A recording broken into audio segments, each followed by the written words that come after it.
Hello, I'm Rita LaRue, Director of Community and Economic Development for Upper Darby Township. Welcome to everybody who is here for this session and who may be viewing this session online.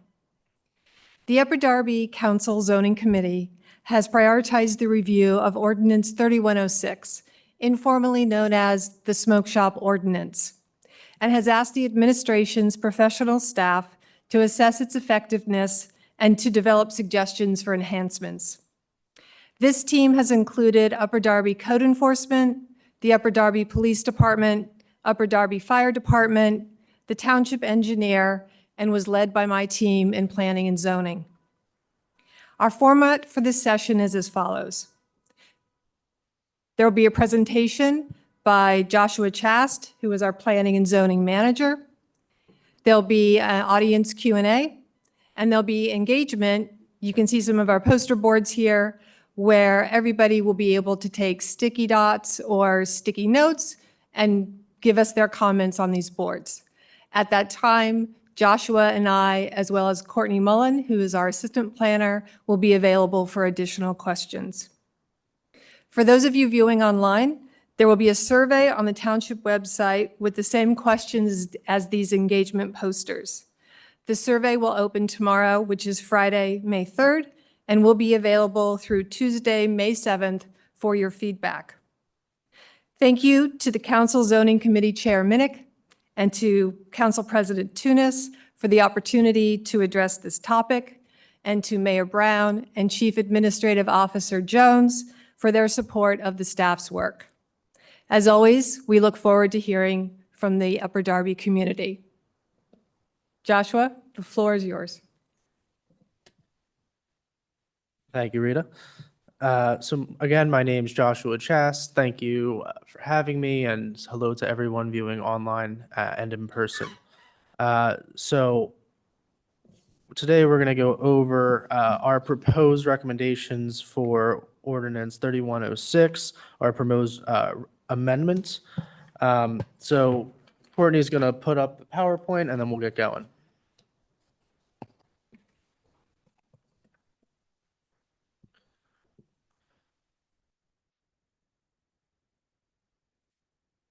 So for those of you who were at the council meeting on April 17th, this is going to seem familiar. This is the same presentation, but we're doing it once more with a focus on community feedback.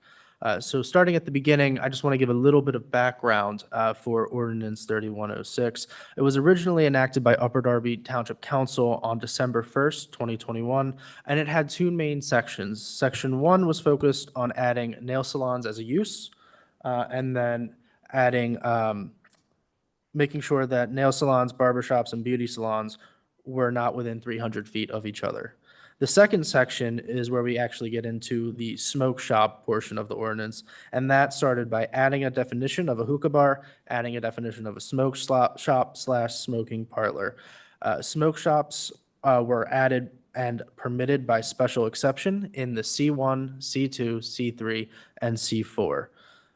This means that they were allowed, but it had to go through the zoning hearing board, and they have to prove that they're meeting these special exception requirements. But I like to remind people that it is an allowed use. It just has to go that extra step. And then it set those special exception requirements. It's things like distance, parking, ventilation, and alcohol prohibition. There were a lot of good things that were added with the introduction of ordinance number 3106. First and foremost, it added a great definition with clear requirements for hookah lounges, and it really defined well the materials that are considered part of a smoke shop and vaping products and accessories.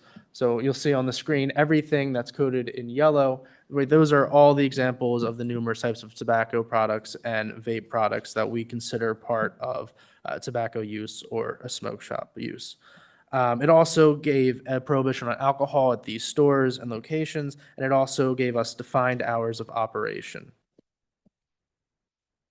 So, as with any law, Once you put it into place, there's usually a period of adjustment, and there's usually hurdles that go through as we try to enforce the new legislation. This ordinance was no different. As we went out and tried to enforce it over the last couple of years, we ran into a few of the same recurring issues. First and foremost, there was a pretty significant lack of clarity between what a convenience retail store is and what a smoke shop is. We found it difficult and confusing that smoke shops and smoking parlors were being lumped together under the same definition, even though they have some pretty significantly different uses. And then we were frustrated with the current measurement standard, which right now is 20% or more of the merchandise has to be smoke shop related for it to be considered a smoke shop.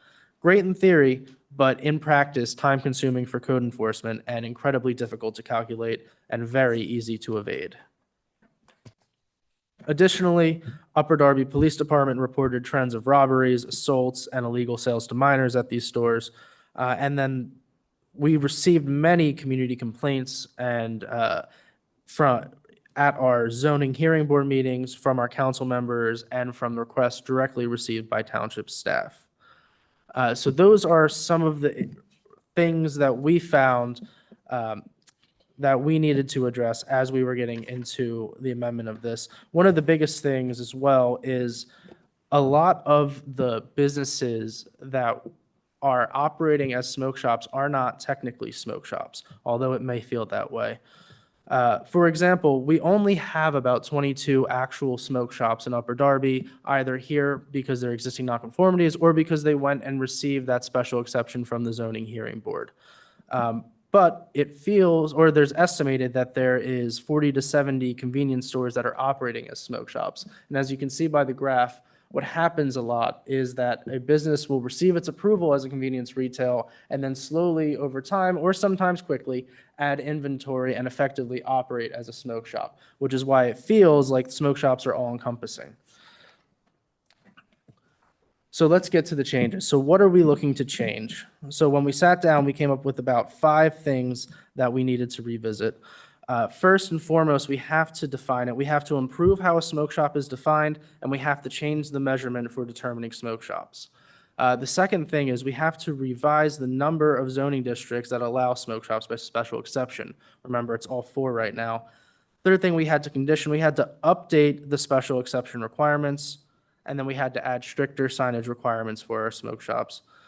And then the last thing we wanted to do was we wanted to revisit and amend that 300-foot rule for barbershops, hair salons, and nail salons that was part of the original Part 1 of the enacted ordinance.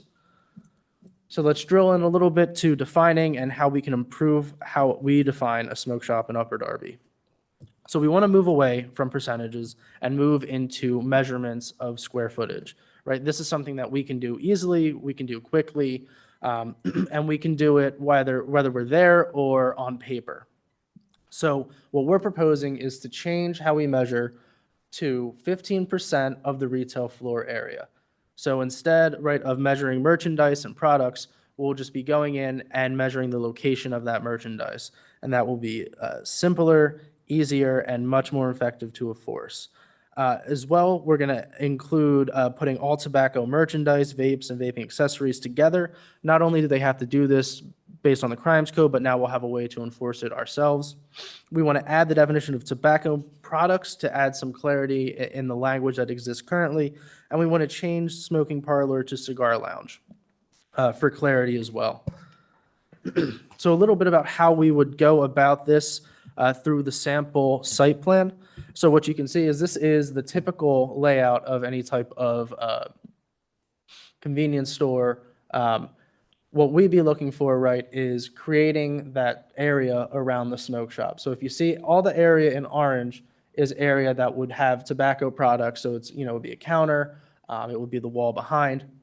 And what we would do is we would measure that area. So for this to work, right, all the products have to be grouped together. And as long as they're grouped together, right, that's the maximum area. If they're interspersed, then the maximum area becomes the furthest distance that they're interspersed, which will quickly bring most of these convenience stores above that 15% threshold. This sample application would also be used for L&I as we review the permits and applications so that we can make sure that we're setting up our businesses to succeed instead of face violations later. So the next thing we want to focus on is relocating and revising the places that our smoke shops are allowed by special exception.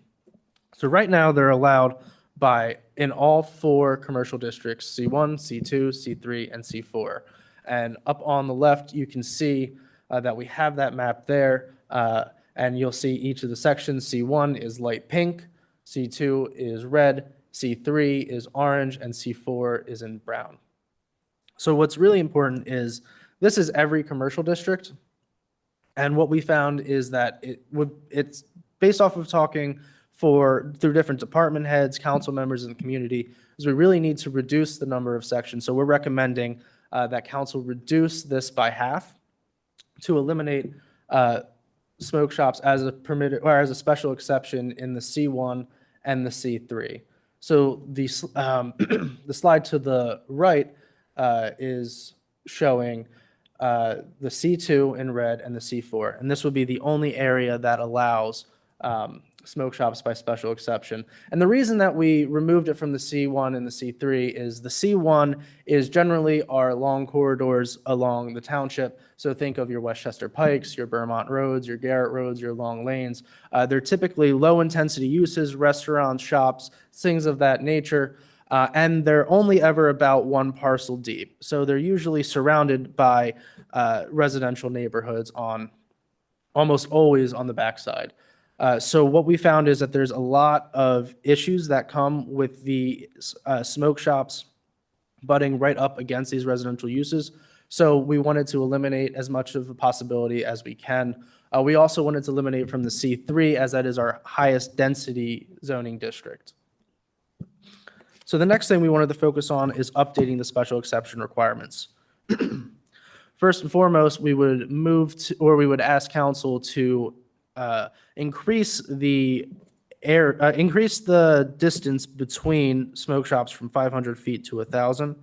And then we also would give them the option to have a buffer of 500 to 1,000 feet between tobacco stores and public, private, or charter schools. And the graph that you see here, right, the blue dots represent those schools, the blue circles represent a 500-foot radius, and the pink circles represent a 1,000-square-foot radius.